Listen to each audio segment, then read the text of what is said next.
Assalamualaikum warahmatullahi wabarakatuh. Para pemirsa, diprediksi tahun 2050 beberapa kota besar di Indonesia akan tenggelam. Misalnya seperti Jakarta, Aceh, ya, Surabaya, dan juga Pantura, Tegal, Pekalongan, dan lain-lain. Ini menjadi perhatian penting untuk kita bahwa ternyata bagaimana pemanasan global ternyata mempengaruhi bagaimana air laut sedikit demi sedikit naik, kemudian air tanah terus dipompa habis-habisan. Ini menjadi penting ya untuk mengingatkan kita agar tetap menjaga lingkungan agar 2050 prediksi ini bisa salah ya. Kalau kita lihat dari penyebab-penyebabnya, yaitu satu, permukaan laut ya terus meningkat setiap tahun mengakibatkan kota-kota yang memiliki pantai mengalami banjir yang sangat dahsyat. Beberapa kota bahkan tenggelam karena meningkatnya permukaan laut yang perlahan-lahan merambah pantai mereka. Sementara yang lain tenggelam karena adanya eksploitasi air tanah yang berlebihan, sehingga menciptakan perubahan tekanan dan volume yang menyebabkan daratan tenggelam. Nah, ini jadi dua faktor ini ya, pemanasan global sehingga air laut terus menaik, kemudian air tanah terus dipompa habis-habisan. Ya. Melansir World Economic Forum, Jakarta menjadi kota yang paling berpotensi tenggelam. Jakarta menjadi kota yang paling berpotensi tenggelam. Jadi kalau kita lihat Jakarta sekarang sering banjir, mungkin beberapa tahun depan akan sering banjir ya.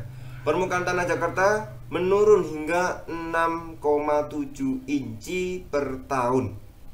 Jadi kalau 1 inci itu 2,5 ya. Ini sekitar berapa? 6 ya. Mungkin sekitar 15 sentian lah. Itu turun per tahun. Lumayan 15 cm ini turun per tahun. Maka disebabkan kenapa di Jakarta seperti ini? Pemompaan air tanah yang berlebihan ya. Sebagian besar kota Jakarta diprediksi tenggelam pada tahun 2050. Tapi ini bukan hanya Jakarta sendiri. Ada kota-kota lain yaitu Lagos, Houston, Dhaka, Venice, Virginia Beach, Bangkok, New Orleans, Rotterdam, Alexandria, dan Miami. Itu juga diprediksi akan tenggelam tahun 2050. Nah, kalau kita melihat beberapa kota ya selain Jakarta, kalau dalam lokal ya ini bisa Semarang dan Surabaya seperti saya sebutkan tadi ya, Tegal, Pekalongan. Jadi kalau yang di luar Jawa itu justru malah dari kota Aceh ya.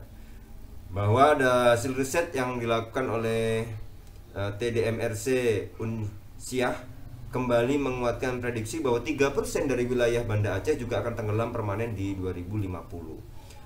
Indonesia juga saat ini secara umum menghadapi ancaman kehilangan sejumlah pulau-pulau kecilnya. Kalau itu tadi pulau besar, ada kota-kota besar di pinggiran laut, air lautnya naik ya. Nah, ini juga kalau gara-gara air laut naik, pulau-pulau kecil juga akan terancam untuk hilang ya. Jadi akan kehilangan diprediksi ya sejumlah pulau-pulau kecil yang diperkirakan sekitar 2000 km persegi ya, ini ya. Jadi kalau malah pulau-pulau 2000 pulau kecil ya di Indonesia itu malah justru diprediksi akan hilang tahun 2030. Tahun 2030. Nah, ini menjadi menarik karena yaitu ya bagaimana nanti pulau-pulaunya dari Indonesia hilang yang kecil-kecil. Kita banyak melihat bahwa ada beberapa pulau-pulau yang memang ada yang berpenghuni, ada yang tidak, tapi kalau itu kemudian semakin naik, ini akan menjadi turut merubah pola hidup masyarakat dan lain sebagainya. Maka mumpung ini masih 2020 ya, ayo kita kemudian apa yang bisa kita benahi ya, terutama berkaitan dengan pemanasan global. Kemudian bagaimana memompa air tanah ini harus dirancang dengan sedemikian rupa. Kalau kita bisa lihat bahwa ketika air laut semakin naik, maka ya ini menjadi masalah-masalah tersendiri bagi kita semua. Dan mudah-mudahan kita terus menjaga lingkungan, karena ini yang membuat kita selalu akan gimana pun juga kita berbuat atau merusak lingkungan, itu akan dampaknya akan kita rasakan sendiri balik ke kita.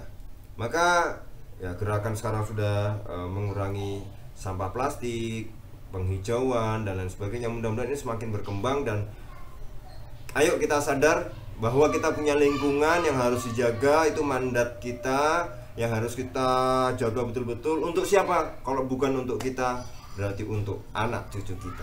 Terima kasih. Assalamualaikum warahmatullahi wabarakatuh.